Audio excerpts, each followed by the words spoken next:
Welcome to One Broadway Collaborative. This is the One Broadway Collaborative podcast. I'm Aaron Tornberg, and I'm here today with a fantastic musician and performer who was just here at One Broadway performing and did a fantastic job. This is Taina, who is here today. How are you doing? I'm doing good. How are you? I'm good, and I'm very excited you're here. I loved your performance, by the way. Thank you so much. It was great. It was really nice. Your family came and put on a whole spread. It was amazing. So yeah, I was really surprised with how many people showed up. I was really happy with my crowd. Yeah, I think you really made them happy as well. I mean, it was great. Yeah. And your co-performers were great too. Yes, I was very happy with the selection. It was just a really nice vibe. We were very diverse, and everybody was just vibing. It was really nice to have a melting pot of different types of artists in the room. Right, and you had Meek, yes, and I had Meek. I had some other artists. Glass House, yeah, yes. They're new. I just met them right before they performed, so it was pretty cool. They actually performed here before. There's a sort of showcase we've done, and it's Bastion Drip Productions. They did it, and they brought like 11 artists, and Glass House is one of them. They're fantastic. They're really good. So I think Joshua chose well. Yes, he did. So Joshua is your manager who's yes, sitting here with us. Yes. So tell me first, so you're from Lawrence, right? Yes. So I was born and raised in Lawrence, Mass, in South. And I really like it here because not only is the community very diverse, it surrounds itself around music. And for me, that's something very important. And I think growing up here with having so many people interested in it, it really encouraged me to continue with my music journey. So tell me about your music journey. So I have a little inside information. I was talking to your dad. Yeah. And he said that he used to make you sing for things. Yes. And like he wouldn't do something unless you sang for it. So tell me about that. So when I was really little, I was exposed to different types of music, and I would always be singing. I was actually humming before I even learned to speak, like the McDonald's ba-da-ba-ba-ba. I'd go, lo, because I didn't know how to say the words. So it got to a point where I was old enough to start speaking, and my dad would get me my milk, warm it up. It was always strawberry milk. And if I wanted to have it, I would have to sing for him. And so he'd be like, no, you have to sing if you want the bottle. And I'd be so upset with my thumb in my mouth. And I'd look at him angry. And then I'd just stomp away. And then I'd come back after like 30 minutes, try again. And then I'd go, Dad, I want Baba, and sing it because he told me to. And then that's when I'd get it. But over time, that evolved into me liking it. And so it kind of forced me to be into music. But I'm grateful. Yeah. So what kind of music did he expose you to early on? So my dad would listen to anything from rock, pop, R&B, hip hop, everything. And my mom was more in like the jazzy side, but she was also into everything. So I liked everything because it was always playing in the house. You know, music corresponds with our emotions. So I would know my dad was upset when he's blasting rock music in the shower, and I'd know my mom was carefree when she was playing her jazz in the kitchen, cooking us dinner. So yeah, it was really nice. So did you ever have any formal musical training? No, I'm actually self-taught. Mm-hmm. I just sing to myself all the time. I listen to music. I love it. I just try to repeat it, match the notes. It wasn't until I was in 8th grade of middle school that I joined my choir. But even in that choir, we didn't really learn how to sing. I still don't know how to read sheet music, so I just play everything by ear. Yeah, so that's amazing that you can do that on your own. I mean, it's hard. I'm self-taught as a singer. I mean, and also I didn't learn music. I'm learning it now. Yeah. I mean, I'm doing it now, but I didn't start off that way. And I think, having a love of music is what's important. And I think you got that early on. Yeah, even into high school, I managed to survive through my course without learning like how to read sheet music. I literally played everything by ear, and I would record my classes and listen to my part because I was an alto. So Right. I'd play it over and over and over again until I got it. So by the time it was time for the shows, I even got solo parts. Right. Because I remembered my parts so well. But now thinking about it, I should have learned how to read music during that time. It probably would have been way You're easier. 18. There's still time. Yeah, You got of plenty course. of time. I'm still learning. I mean, and I'm older than 18. So, but when you did music early on, you were just singing. But how did you get into this idea that you could do like something like you did here, like with the beats? Was that with a producer, or did you come up with the beat making? And So I love sound, and I actually started writing when I was in 7th grade. So it all started off with me writing versus finding a beat or learning how to make them. So I was a poet. I actually won a few awards. oh wow, Yeah, for my poetry. And then once I started getting more into, hey, let me turn these into songs. Why don't I try that? I started looking for beats on YouTube, and I found that I related more with powerful, cinematic, dramatic beats, because a lot of my poetry was very dramatic. You see, coming from a girl who's literally in middle school. right? And slowly that evolved into me playing around with sounds. I actually had a keyboard when I was around the age of 11, and I was into it for a while, then I dropped out of that. And then once I was a freshman in high school, I went to the Methuen YMCA, and I learned how to play the drums. My mom bought me drums, fell out of that as well. But it did get me to a point where I could recognize what sounds I was into and what vibes I wanted. So with those experiences, I may not play instruments now, but when other people do, I can tap into their energy and be like, hey, try this beat, and I'll try to hum it or something. And then when it came to try to make my own beats, I'm still working on it. I think I'm doing pretty good though, because I can generalize a vibe, and then I'll go and have somebody who makes beats for me make it or bring it to life, and I'm really able to sit down and work with them and create that stuff. Who do you work with? So right now, not really anyone. I'm actually looking, but before I was with GK Music when I released Take It Slow, so that was nice. And what is the process? So you write the words first. That's Yes. first of all. What's the process of finding a beat for a poem that you already wrote? It takes forever, because what happens is if I have a poem written in front of me, if I look for a beat or ask somebody to help me, it's going to take weeks and weeks and weeks. But if I find a beat, I remember a poem I had, because it brings back that emotion, it brings back that story. That's what I really try to look for when I'm finding a beat, because a beat should have its story without its lyrics, because then I can connect it to my lyrics and bring it all together and create something amazing. So that's a little different than, like, I'm a songwriter with a guitar, right? So Yeah. I use melody and other stuff to sort of start. I don't necessarily start with words. I sometimes do simultaneous, sometimes do words first, sometimes do melody first. It depends on the feel and what inspires me.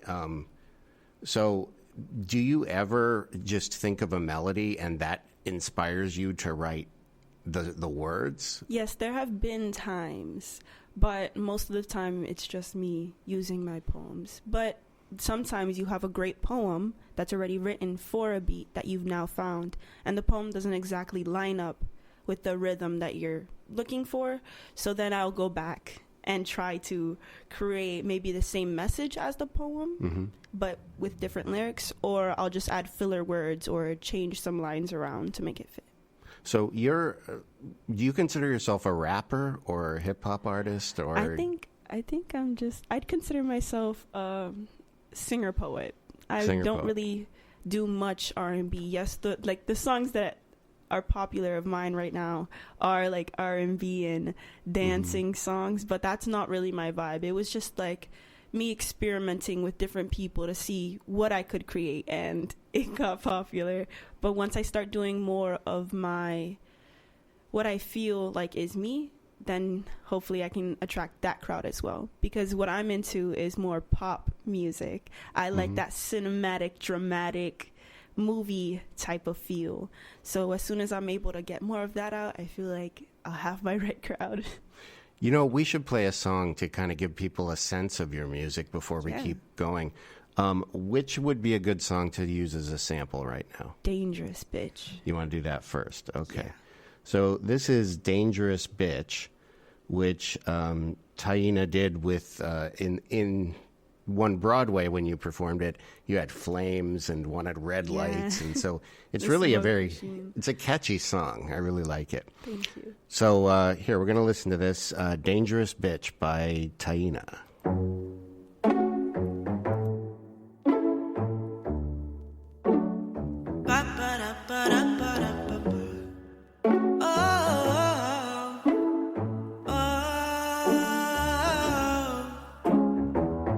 Think you're magic, I think you're bullshit. You think you're so special to everyone around. Think you can outsmart me, but honey, don't you see that I'm the baddest bitch around? You can say what you want, but it will never get to me, 'cause I'm too high above you. Go ahead, do what you want, but deep down I know that it is hurting you. 'Cause I'm a dangerous bitch. I can start fires with my eyes. Yes, I'm a dangerous bitch, guaranteed to make you fucking cry. I am the queen of everything. You said I'm a pushy, more like a lioness. Take my time to pounce, then bite off great amounts of your ego and self-esteem.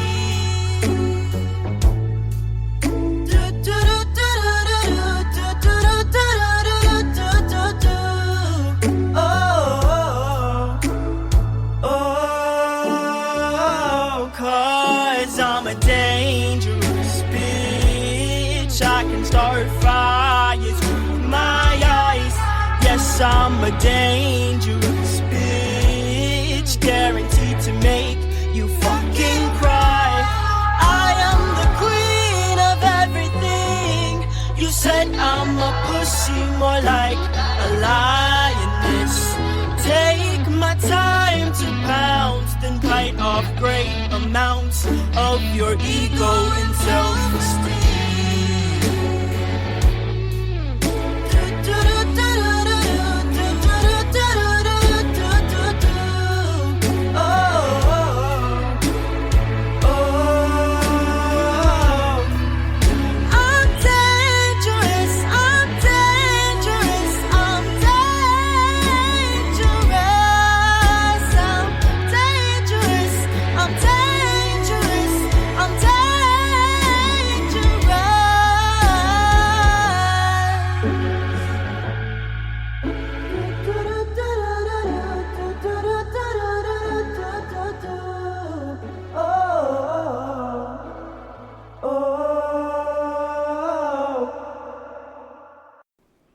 Wow, that was great.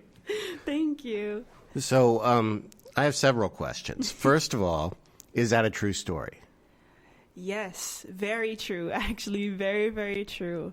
I came up with that song maybe like 4 years ago now. It's an older song I wrote, but I was going through a tough breakup, and I didn't want to write, I didn't want to sing, and my friends were like, come on, Taina, you need to get back, come back to us. You need to bring yourself back. Let's do a song. And a game I actually used to play with some of my friends who also did music was to give ourselves random words of random objects or random things, and we'd use that to make a song. So my friend said dangerous, and another one said lion. And then my friend is like, no, dangerous bitch, because that's what you are. And I sat in my bed thinking about it for days, like, oh my God, how am I supposed to make a song like this? They're forcing me to do this.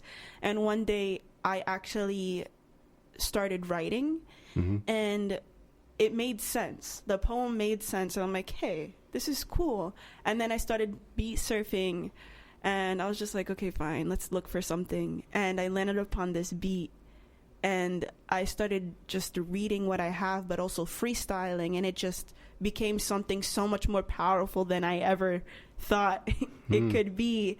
And once I really clicked those words that they gave me into my lyrics, it was like, yeah, this is a hit. This makes sense. I need to make this a song right now. I agree. It's very good. Yeah.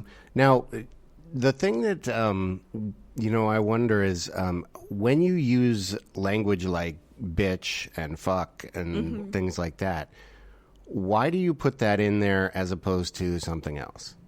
I don't really swear in my songs. I don't like to use most profanity, but in this case, I felt like it was needed.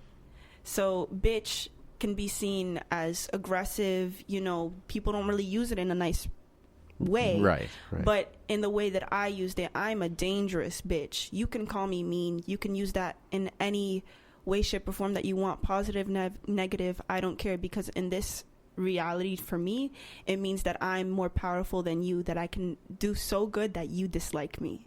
I see. And it's fine with me. So yes, I am a dangerous bitch, and I can start fires with my eyes, and I can just start people. I can have people have arguments about me just because I'm doing good, and I'm nice to everybody. That's what I try to do with my personality.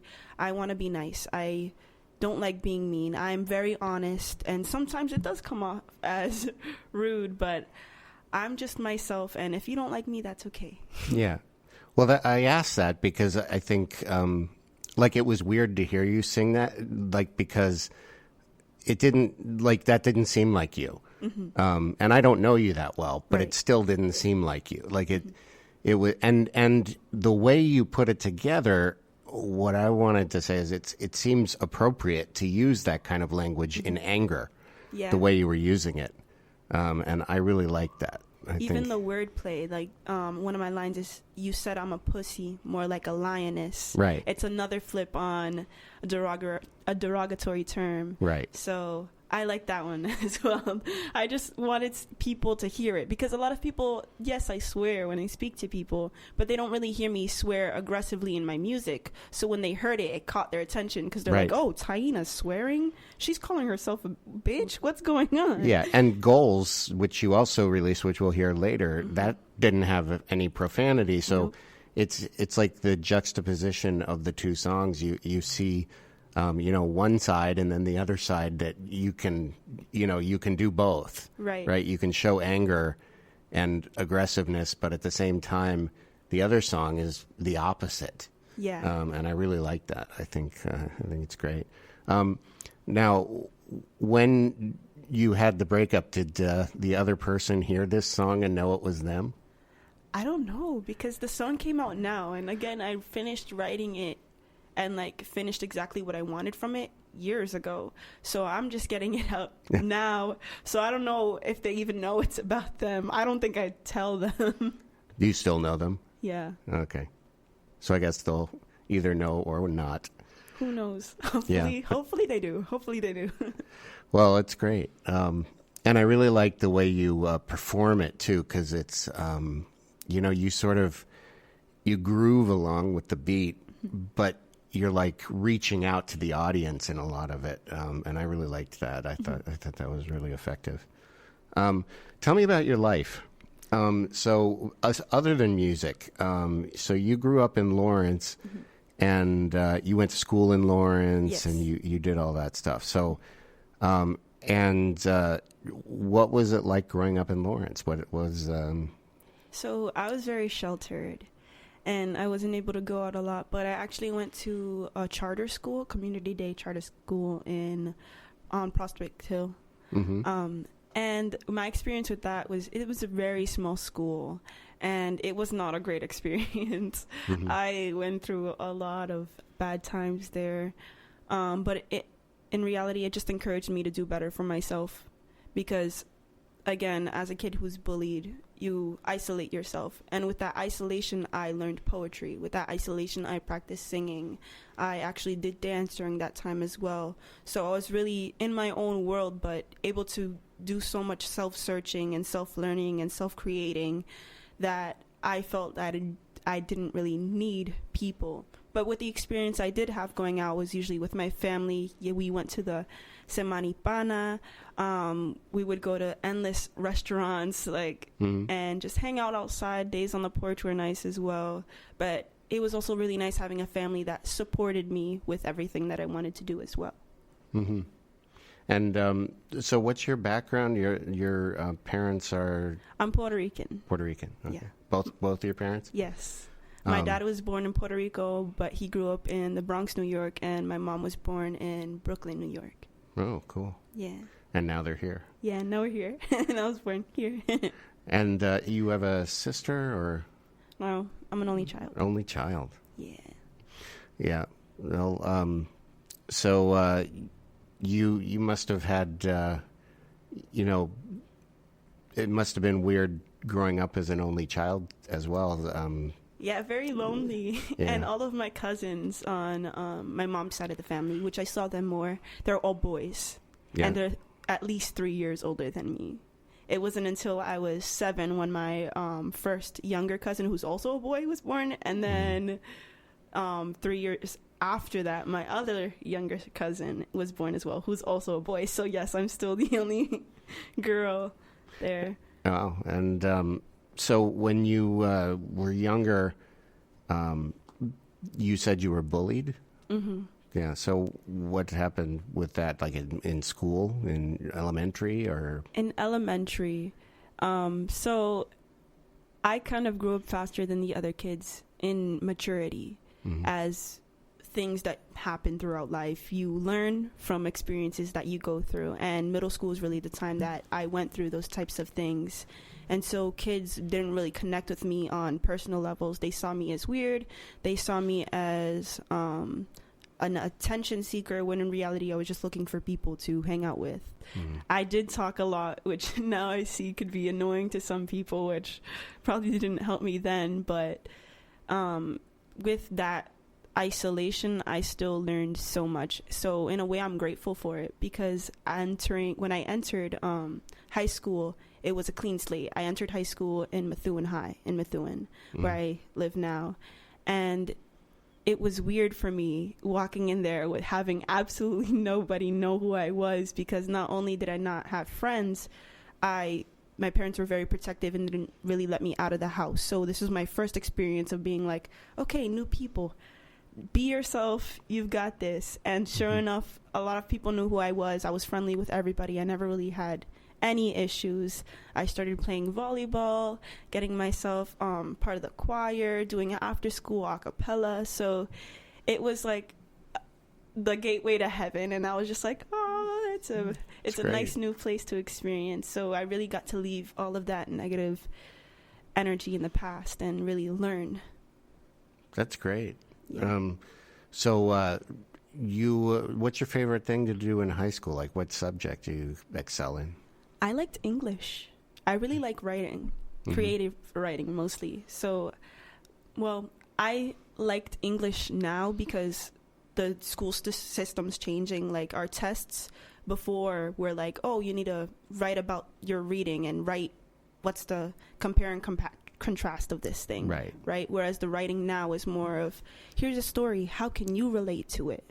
So I entered high school during a time where that was what I had to write about, which was perfect because now I get to express myself and really write about the things that I enjoy writing about. And I even use that to help me with my poetry. There's, I actually wrote a song. I can't share it here because it's not out yet, but I wrote it inspired by the Beatles, Eleanor Rigby. And I also wrote it inspired by the story. I heard that one. Yeah, yes. Very good song. Inspired by The Telltale Heart. And so if you listen to the lyrics, you can relate that song with the story of The Telltale Heart. And the way it happened is because I wrote this one actually last year. And it was for my professor, just because I thought about her. She showed us Eleanor Rigby just because we were doing this like project about music, and it was her favorite song. And so she showed us, I'm like, ooh, I like this song, and I'm gonna listen to the Beatles now. But at the same time, we were reading The Telltale Heart. So I just started writing away to this beat I found off of YouTube. And I was like, hey, I like this. Let me write a poem. And I'm writing a poem while I'm listening to it. And sure enough, the chorus from Eleanor Rigby fit perfectly. And it was the coolest thing because I'm sitting there like, wow, I really just created this masterpiece. And I even got to show it to her. Yeah. And she gave me an extra test grade for it. Nice. I actually did that too in college. I had a Shakespeare class. So I wrote music for like, I don't know, 7 or 8 Shakespeare songs because he wrote songs in the plays. So I just would write music to it. So I think that's a great thing to do an homage to something like Eleanor Rigby. It's great. And I think your version of it is really effective. I enjoyed that. So when it comes out, everybody go out and find a copy of that. So how do you release stuff usually? YouTube? I release them on all platforms. Okay. So Spotify, Apple Music, YouTube, anywhere that people can get to, pretty much. And do you have a social media that people can get to? Like, you want to give your handle? Yeah, you can follow me on Instagram at Taina_Rentas. It's TAINA_RENTAS. And in my bio, you can find a link, and it just gives you all of my videos, all my information on there. It's really easy to find. Okay, great. Yeah. Just want to make sure people know where to find that. Yep. And I'll put it in the description as well. So tell me about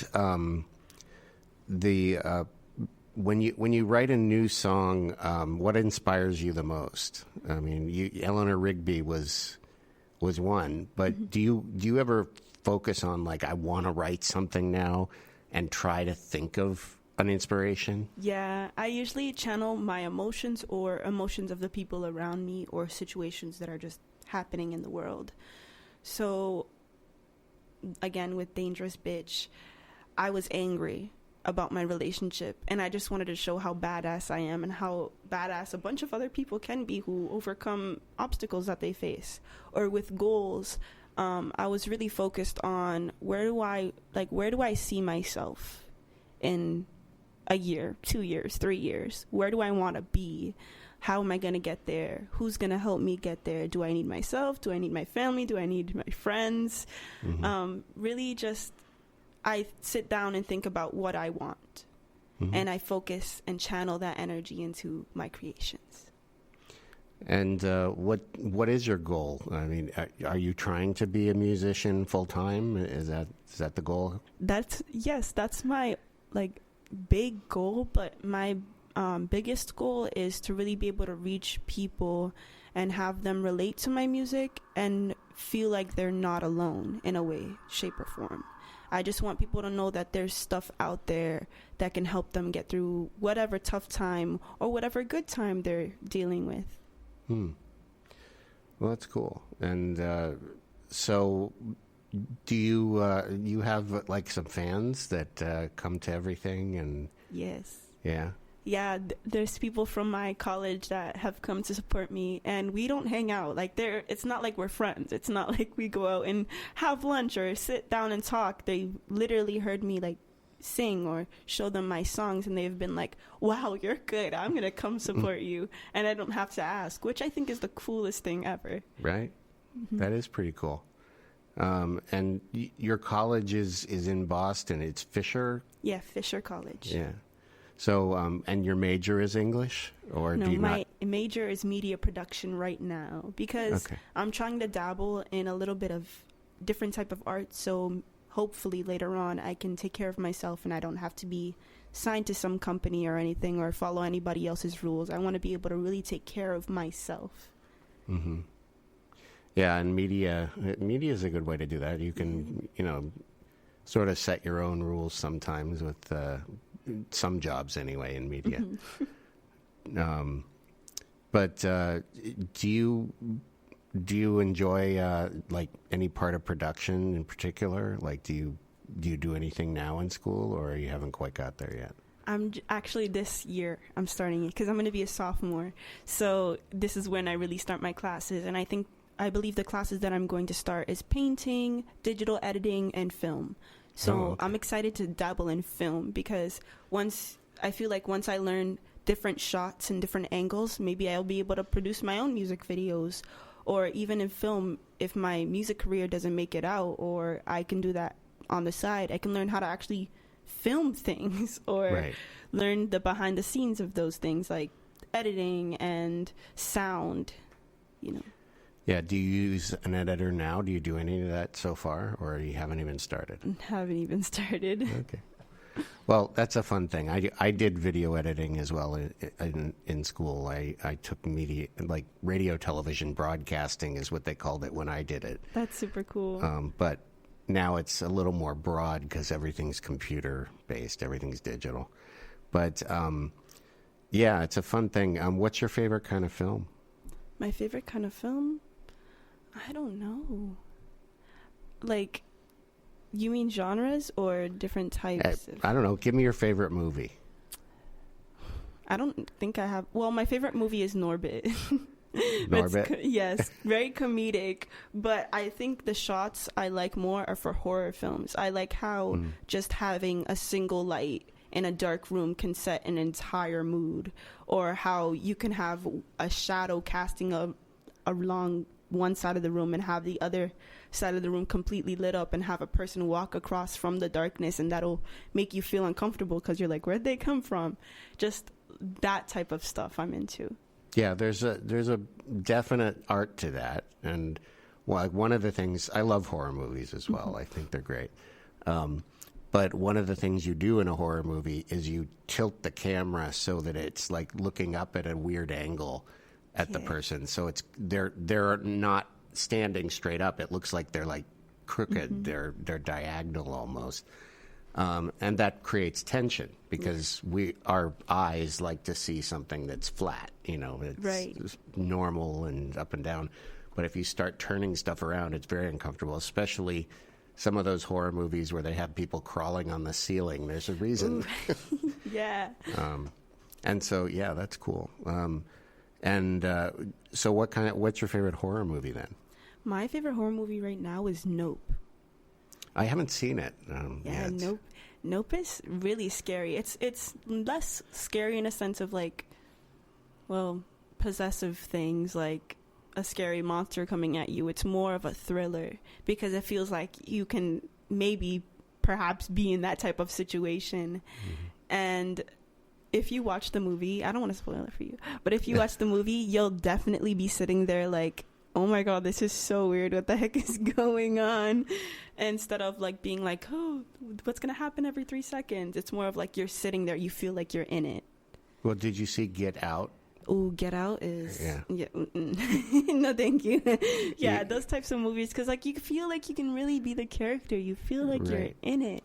And just the scenery and just the vibes are completely all terrifying. And you're just sitting on the edge of your seat waiting to know what happens next. Yeah, and you know what's a fun movie to do, though, is zombie movies. I love those. Yes. Because zombies are just us, but dead. Yeah. It's like... So zombies sort of have the same characteristics as your neighbors, and it's a great metaphor. It's a lot of fun. Which ones do you watch? Any zombie movies that you liked in particular? I actually like The Walking Dead. I've been watching that show since it came out with my parents. Like we sit down and watch it in front of the TV like every Sunday, and then I have to go to school the next day. And I had like a couple of friends that watched it too. We'd sit down and talk about like, hey, what happened?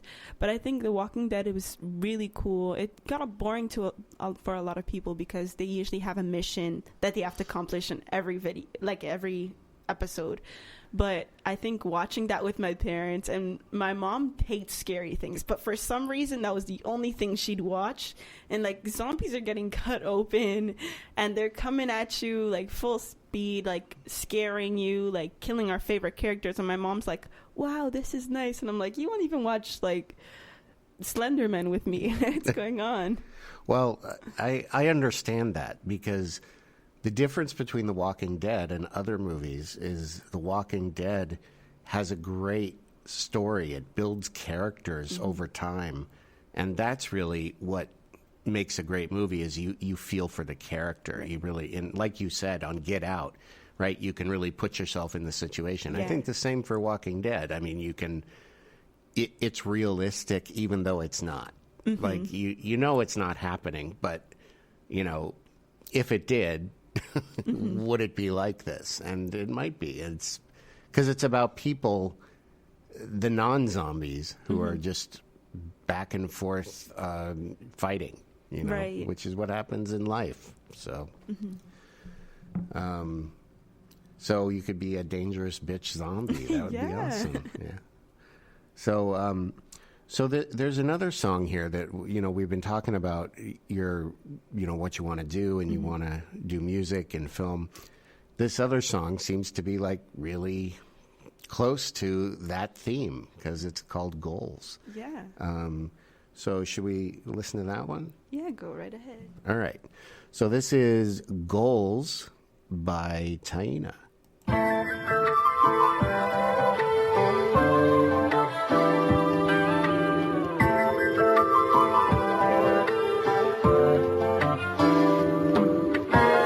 Tell me all about your future and your plan. If you have a dream, you gotta shape it in your hand. Like a ball of clay, the world is bound to break and bend. So follow your vision and show everyone you can. Make it out the dark, set fire to the evil. Live your life to right and maybe make a sequel. Other people follow who they wanna be like. So be someone who does right, just be someone who does right. Looking around, all I see are people who don't care to chase their dreams. It's as if they're giving up on fate, threw their dreams away just to waste their day. Trying to make a name for themselves without knowing the path they're on doesn't end, it keeps going further away from the place that they're hoping to reach someday. Will they reach someday? Tell me all about your future and your plan. If you have a dream, you gotta shape it in your hand. Like a ball of clay, the world is bound to break and bend. So follow your vision and show everyone you can. Make it out the dark, set fire to the evil. Live your life to right and maybe make a sequel. Other people follow who they wanna be like. So be someone who does right, just be someone who does right. I don't wanna live a life that feels broken. I wanna walk on a path that's paved golden. Singing on a stage, saving lives and getting paid. Never have my family worry about a damn thing. Happiness for me will come easy. As long as I keep my head up, I'll see clearly.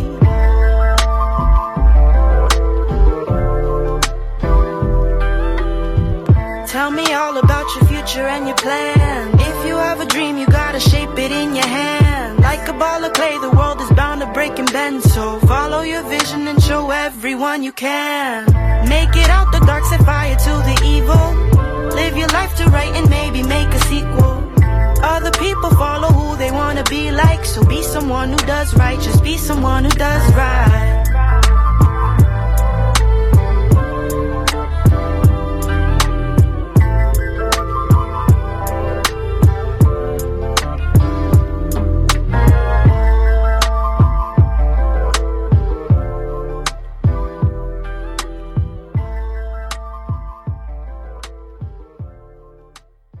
So that sounds great. And tell me, you talk about you know, your goals, but also, you know, your future, and what's different about somebody who can't quite get there? What do you have to get to those goals? What is the point of the song there? You have to have a passion, and you have to put in full effort. And full effort can mean sleepless nights. Full effort can mean sitting there thinking that you're creating absolute trash, but keep working at it until it becomes something great. Effort means anything. As long as you're working hard to get to where you want to be, you'll make it there. Mm-hmm. But then again, there's some people who fall into a pattern of repetition or fear of accepting change, and they're not going to make it to the place that they want to get to. You have to admit your wrongs. You have to admit your differences. You have to admit anything that's holding you back. Like, and it can be hard sometimes because we don't want to tell ourselves like, hey, we're bad at something, or hey, we're in the wrong in a certain situation. We have to be honest with ourselves and honest with everybody else to be able to get to where we want to be.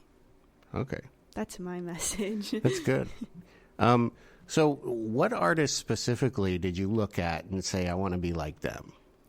I think Melanie Martinez. She's my favorite artist right now. She's more into like a creepy type of pop. And her as an artist, you don't really hear anybody screaming like, oh, did you hear Melanie Martinez did this? Or like on the news or anything, like in the drama and stuff. Like, no, she stays pretty low key, but her music is amazing and she has so many fans. And she's explained about herself on like podcasts and like just in interviews that she's more of a homebody, which I'm like, hey, me too. So if she can achieve like being a homebody, but also like differentiate time for herself and for time on stage and still have a very interactive fan base and very positive fan base, then that's something that I can do. Okay. She inspires me. That's great. Did you ever try to communicate with her? No, one day, hopefully. I want to see her live. I still haven't been able to see her live, but soon, hopefully. Where's she from? I don't remember where she's from, but I know she is Latina. Okay. So I'm like, hey, another Latina artist. It's nice. But she's in the U.S. though? Yes. Okay. Yeah, I'll have to check her out. So tell me what's coming up in the near future for you. So you've got school. But what do you do for performances? How do you how many times a year do you usually do them? I'm not sure. I kind of like recently I've kind of just been, hey, if there's a show, let me see if I can get on the show.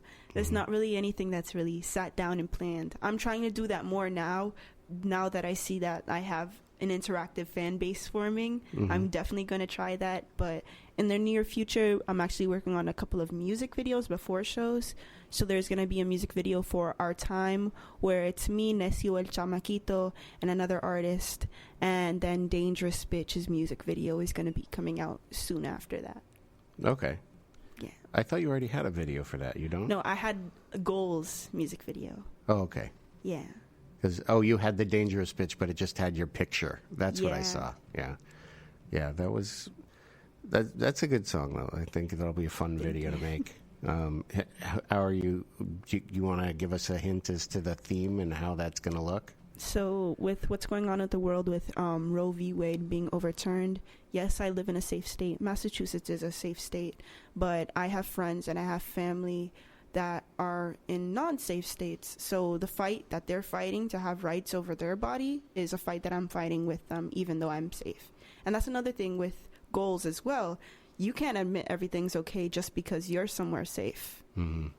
There's other people suffering. And so in Dangerous Bitch, I like to think that, hey, let this be a fight for women. So my music video is going to be around the idea of girls having a riot against Roe v. Wade.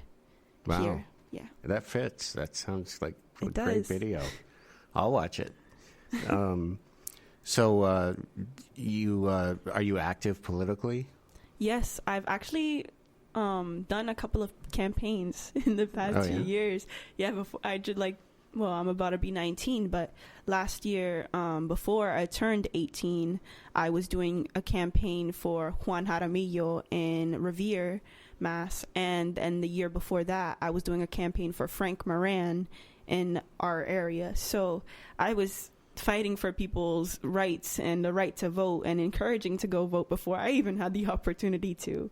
Well, so I'm very active in my community in multiple different ways. That's great because not every young person does see the point of that. Right. But it's so important to at least you have a voice, so use it, you know.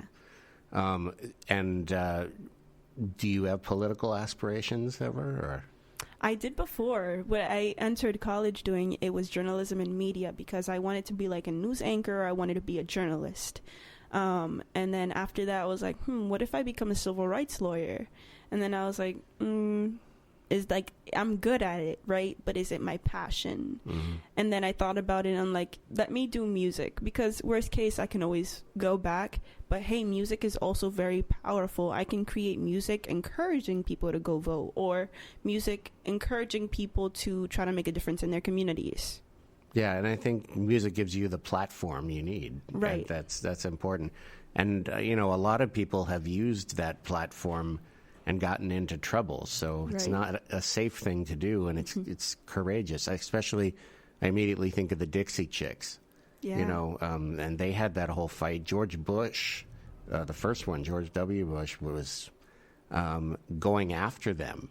Yeah. Like, that's how much power he thought they had, is that, they had to ban them because a politician didn't like what they said. I mean, that's real power. Yeah. So, yeah. I'm not afraid of that fight. I'm not afraid of that fight. Well, good. I'm glad. I like what you say in your music, so that's very good. So I enjoyed having you here at One Broadway, and the One Broadway Collaborative. We have artists all the time, and we don't always have the turnout we did for your show, so it was really great. And I hope you're going to come back and do more shows. Of course. I really liked, I'd love to have you back for video release, CD release, anything you want to do is fine. But I wanted to talk a little about One Broadway so that people know what's going on, what's coming up here. So One Broadway Collaborative is a nonprofit arts organization, and we're in Lawrence, Massachusetts. And if you're listening to this, you may already know that. But we've had Taina, and we've had lots of other artists here. We have a whole wall that artists have signed that's in One Broadway. And we try to encourage local musicians to come and perform. And anybody who wants to perform any kind of music is welcome to come here and showcase their talents. So you should check us out at onebroadway.org. So on the web, we're One Broadway. That's ONE Broadway.org.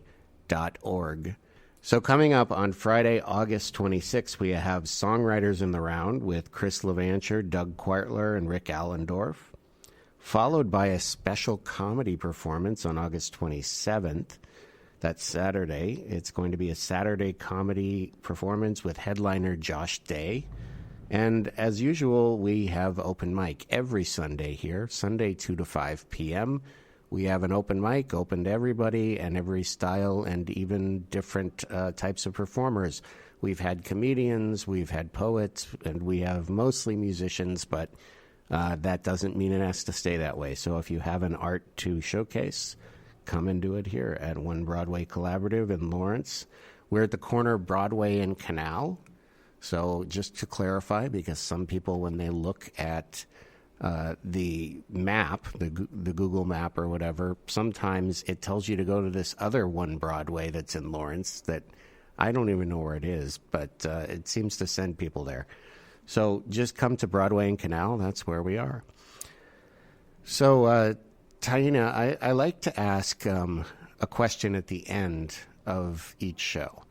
And the question is, and I didn't send this to you in advance, I probably should have, but the question is, what advice do you give other people who maybe want to follow in your footsteps and do what you're doing? All I would tell them is don't be shy and be your authentic self. And everything that you create, as much as you may feel that it's not something great, you can turn it into something great. Everything has meaning. Just read the fine print. Oh, that's good advice. So, do you have anything else to add? No, I think that's it. All right. Well, thank you for coming today. And thank you for having me. Yeah, it was really fun, and I appreciate it, and I appreciate your music, and I hope I see a lot more of you. You will. All right. Thanks. And that's it for this week, and tune in next time when we'll have more music from One Broadway Collaborative. This is Aaron Tornberg, signing off.